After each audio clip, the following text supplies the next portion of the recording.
I feel a personal obligation to do what I can to make this country a better place.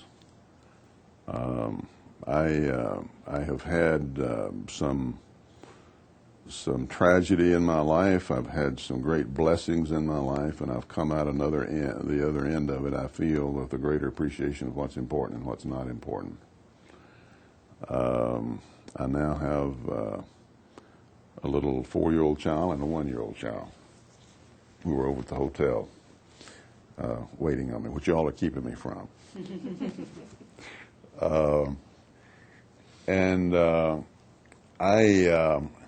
It's a choice between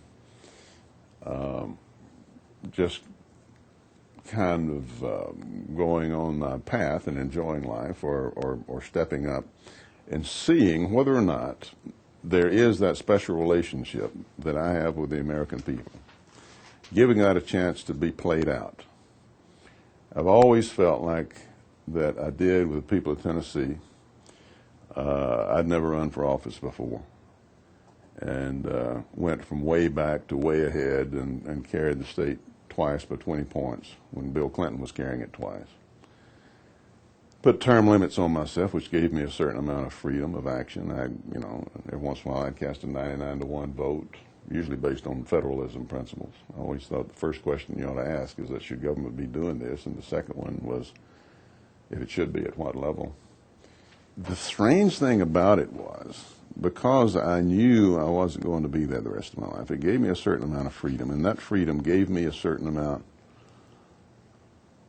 of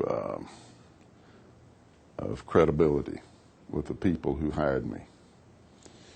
I like to think that's the basis of what I'm doing now. The worst thing that can happen to me in this process is that I get sent back to being the happiest man that you ever met. And it allows me to say things like, we can't afford a prescription drug plan right now, not this one under these circumstances without the reform. It allows me to put up front, not all the answers in great detail, but the fact that I recognize that we're on an unsustainable economic path, and that we all need to be prepared to deal with that. And I've got this theory that people are ready for that sort of approach. I may not agree with him on everything he says, He may have only a 10-point plan when the other guy's got a 15-point plan, and the battle of their experts and so forth, on something that will never survive the light of day when it gets in the legislative meat grinder process anyway. But I know his approach to things. I know his sense of priorities, and I know that he's shooting straight with me based on what he feels like is the facts. And he's been around.